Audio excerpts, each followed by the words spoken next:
Paz, irmãos, salve a Virgem Maria, mais um dia do mês de junho, mês do Sagrado Coração de Jesus, mais uma mensagem ao seu coração para que você possa amar muito mais a Santa Igreja.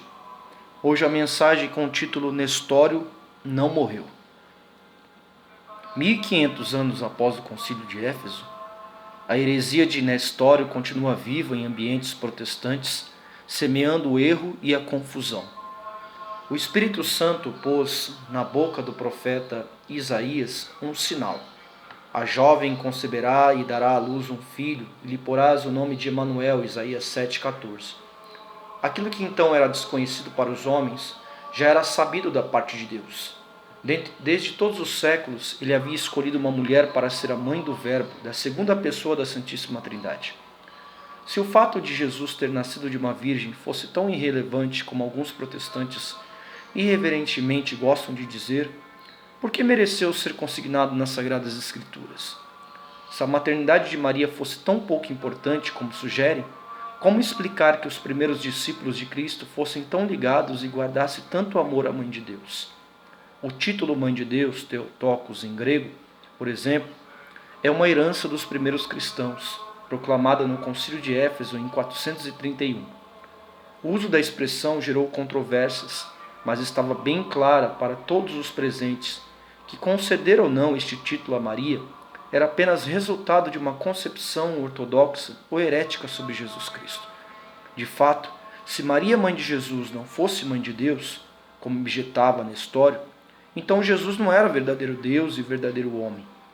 Se Maria não podia ser chamada mãe de Deus, tampouco podia o homem Jesus ser chamado de Deus, já que ele foi verdadeiramente gerado por ela.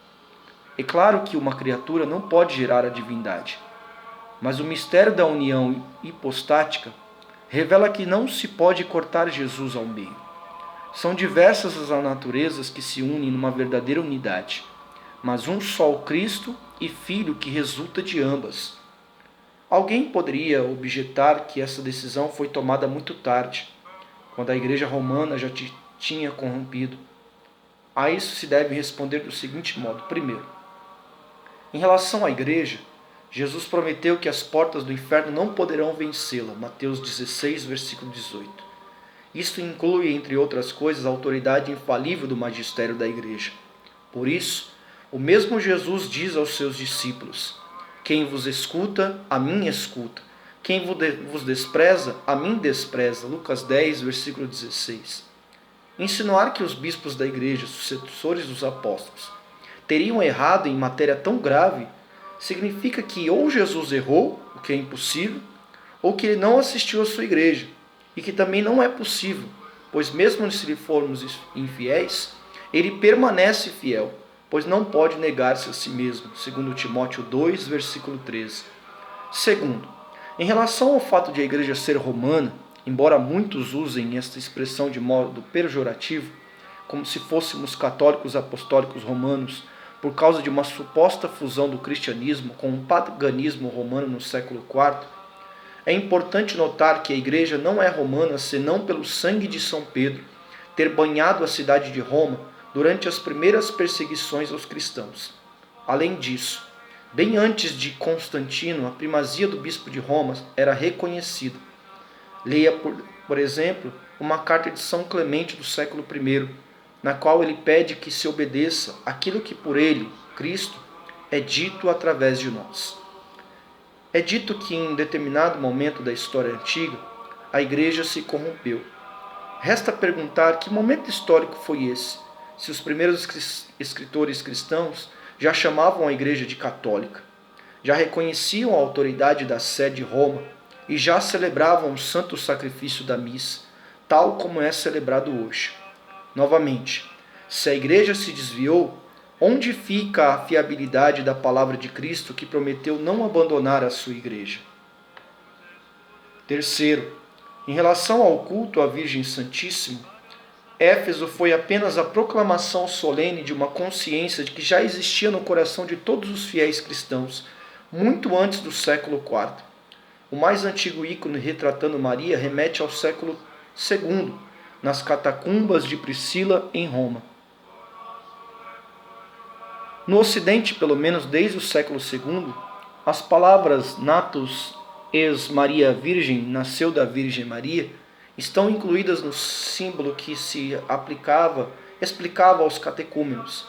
E ainda que desde a época de São Justino, Santo Irineu e Tertuliano, Maria, mãe do Salvador, é chamada a nova Eva, a mãe espiritual dos cristãos. A conclusão não pode ser outra. Este culto nasceu espontaneamente nos fiéis por razão de sua fé no mistério da encarnação redentora. Diante de tantas provas históricas, é difícil continuar acreditando na verborragia protestante de que o culto a Maria foi uma invenção dos pagãos. Absolutamente não.